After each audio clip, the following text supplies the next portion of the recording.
Okay, we're out here this evening to talk about scent pools, scent dispersion, how this all works. West Virginia is mountains. We're in the very bottom here now. We're in a flat bottom, little swamp area here at our training grounds, and surrounded by mountains.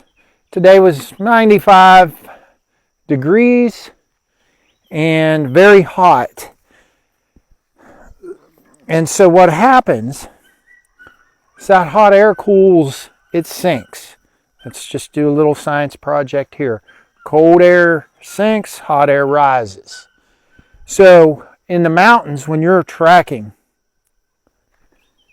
especially in the evening time, your dog will want to run downhill the track because the scent's coming down.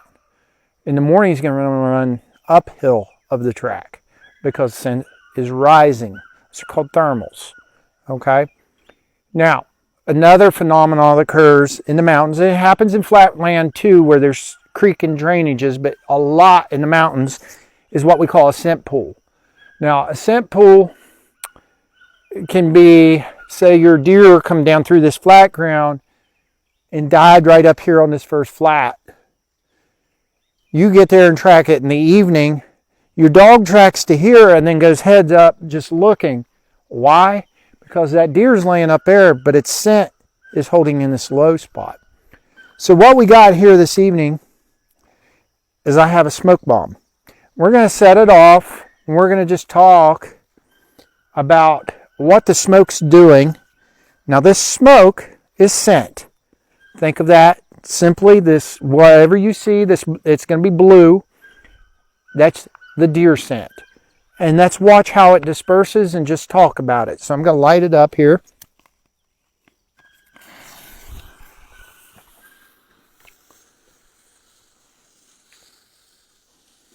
Okay.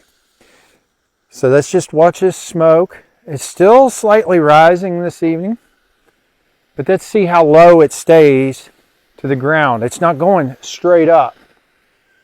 You can see this push coming on it, and it's going to come right down through here towards this swamp and start hanging. You can see how it's flat. This is an air inversion.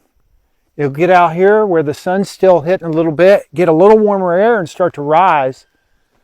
So if your deer was laying there, look how this scent's dispersing out. Low at first, and as this evening cools down, it's actually it'll set this stuff right down on the ground. You can see it kind of getting lower. It fluctuates. Look at it hanging down through here. That's that cold air just pushing down as it comes down off these mountains. Instead of letting it go straight up. It hits a little sun-warmed area, it'll rise just a little bit. But for the most part, it's staying down right down this creek bottom. Look how it's hanging right in there. Now, if I set this off in the morning, as the sun started hitting and warming up the ground, would rise completely up out of sight. Middle of the day, it would be a straight column as long as there's no wind.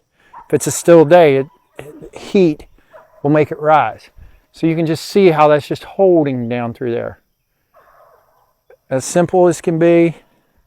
There's still a little smoke coming off. It's just holding right through here. Look how it's settling. Now let's just walk that way. This is going to settle in the coolest spots. You can see it setting down in there. And it's setting right up in here. Oh, up here is a scent pool. As soon as you get up here, you're going to notice what we got going on. Boom. Look at how smoky it is right here. So that came over that swamp and then just set down in here. Went over and just set. Never did rise, just ran. Water's running down the stream. The air is running down this hollow. It's all right here. You can keep walking up through here and see it. We got our creeks right here.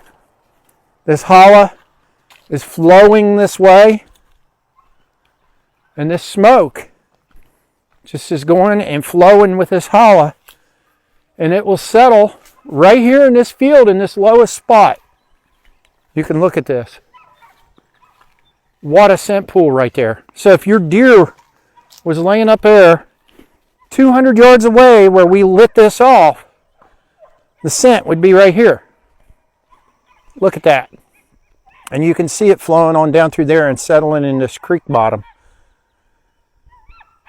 That is an example of what we put up with here in the mountains.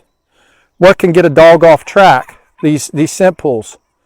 And you got to know how to read those and read your dog to be able to track effectively in this kind of terrain. And even if you're tracking in flatland, if you have creeks and little bottoms that are kind of deep cuts, kind of like these are here, the scent's going to set in those low spots in the evening time as the sun sets. And you can see it just setting. So that's a huge scent pool right there. We had a dead deer up here and you were walking in to your track, your dog's going to indicate right here and say, there's a dead deer, Dad. I smell it right here. But in all reality, it's up here. And that's why we track it.